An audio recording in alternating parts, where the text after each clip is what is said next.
Oi, meus amores, tudo bem com vocês? Vamos agora para a nossa aula de história, tá bom? Nós vamos dar continuidade ao nosso conteúdo e hoje nós vamos falar sobre o funcionamento dos espaços urbanos, tá bom? Nós vimos a questão dos espaços, né? Na aula passada, a importância de cada espaço da cidade e hoje nós vamos falar sobre como eles funcionam, tá bom?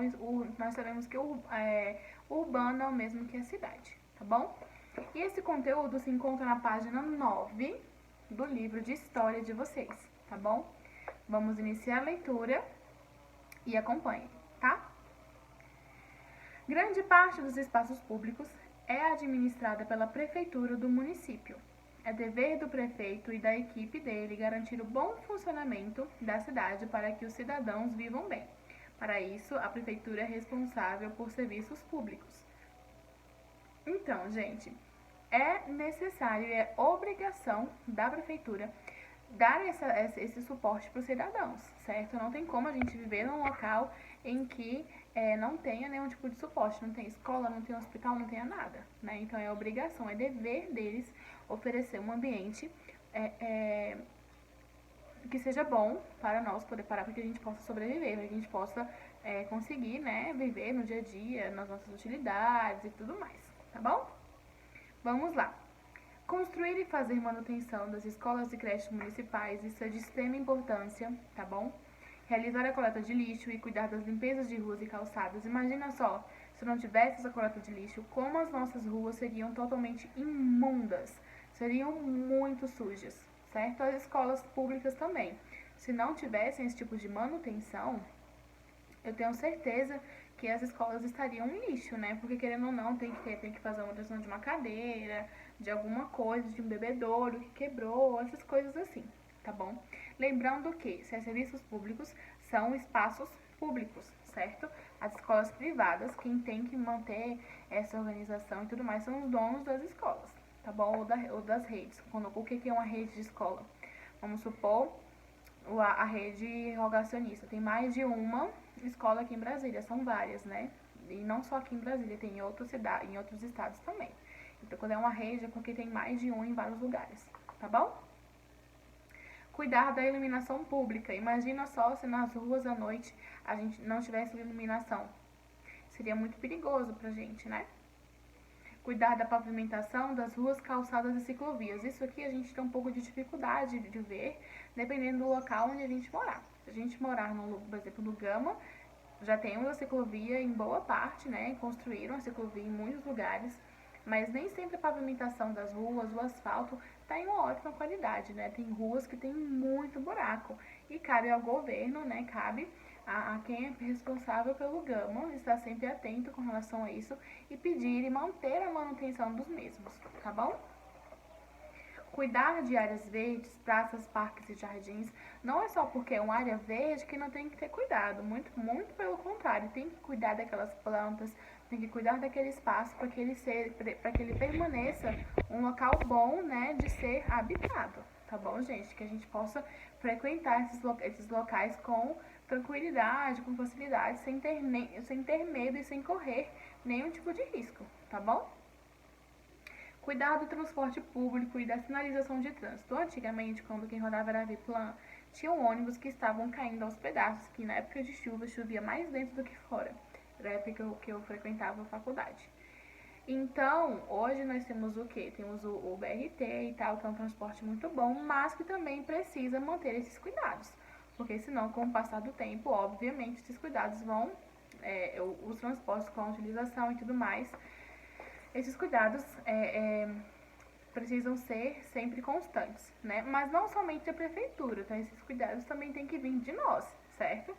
Tanto na natureza, nas áreas verdes, quanto nos transportes públicos, nas escolas, em todos os locais que estão sendo retratados aqui, também tem que vir, também tem que ter um cuidado da nossa parte, né? Porque não é porque a prefeitura tem que manter tudo organizado que eu vou quebrar um ônibus, que eu vou sujar, que eu vou rabiscar uma cadeira de um ônibus, que eu vou lá na área verde, vou sujar tudo, vou arrancar as plantas, muito pelo contrário, a gente tem que ajudar a manter aquele local organizado, tá bom?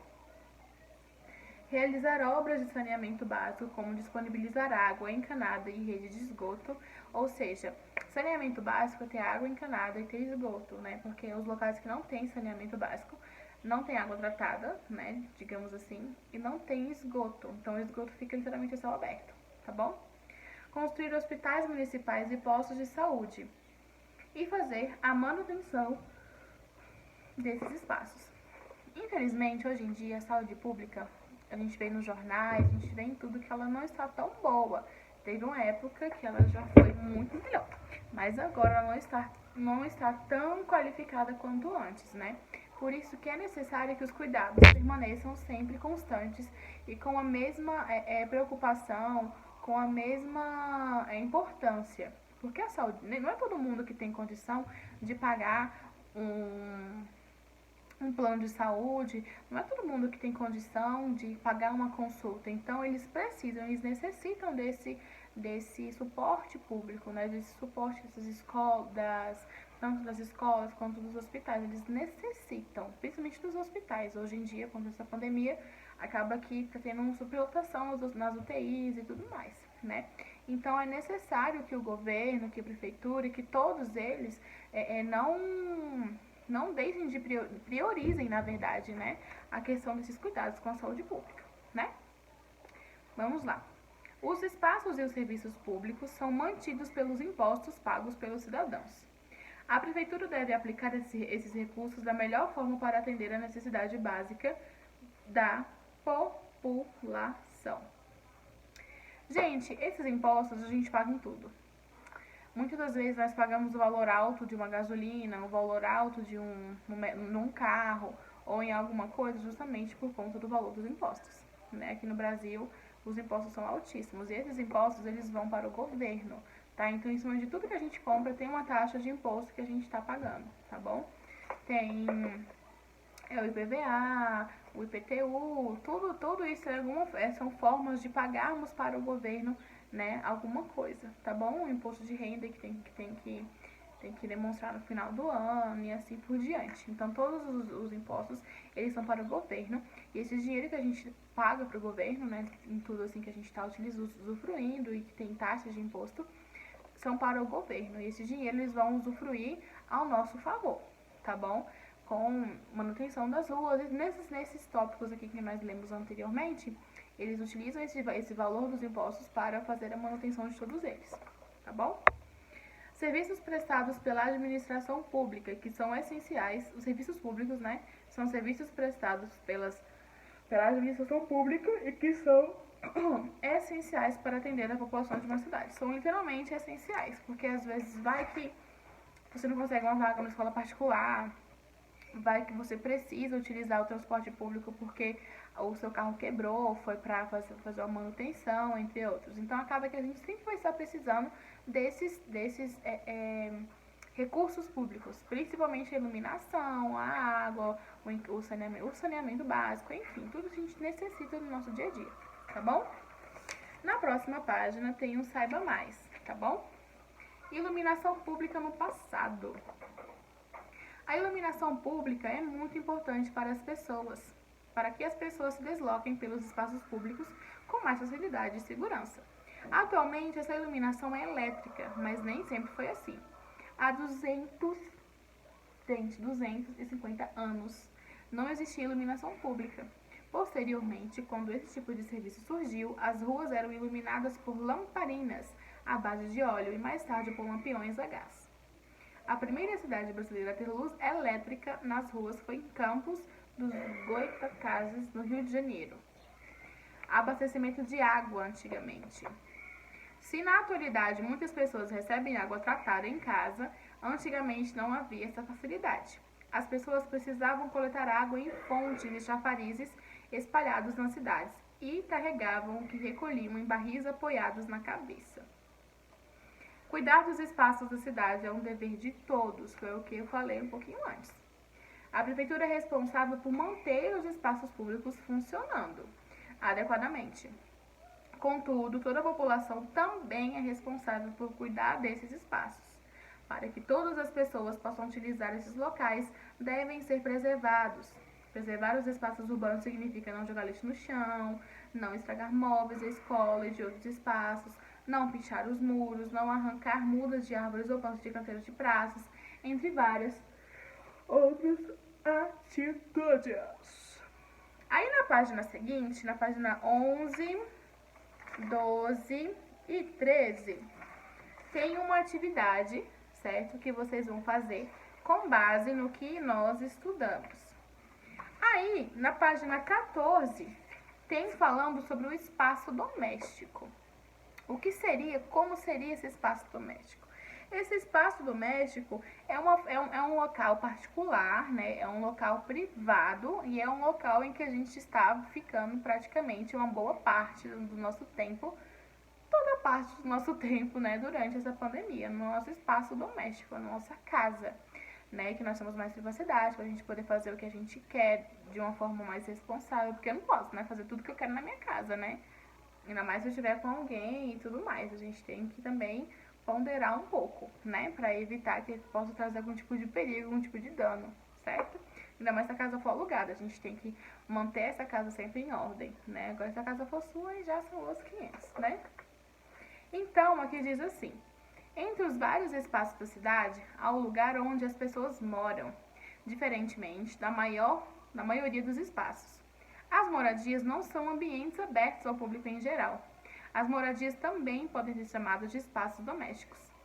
A forma como as pessoas se comportam nesse espaço é diferente de como agem em outros locais. Em casa, as pessoas podem descansar e conviver com familiares, animais domésticos e amigos, tendo mais privacidade, liberdade e espontaneidade. Ou seja, a gente pode agir de forma natural, da maneira que a gente quer. Porque um comportamento que às vezes eu tenho em casa, eu não posso ter na rua, porque eu tenho que ter na minha intimidade, tá bom? Alguma atitude, algo que eu faço, eu não posso fazer na rua, mas eu posso fazer na minha casa, tá bom? Elas também realizam certas atividades que geralmente não são feitas nos espaços públicos, como tomar banho, preparar refeição, lavar louça e roupa, receber visita, entre outras ações. Cada pessoa ou família tem costumes e uma rotina diária próprios, como é possível observar nas imagens abaixo. Ou seja, a gente tem as nossas necessidades básicas, que é tomar banho, se alimentar, usar o banheiro, certo?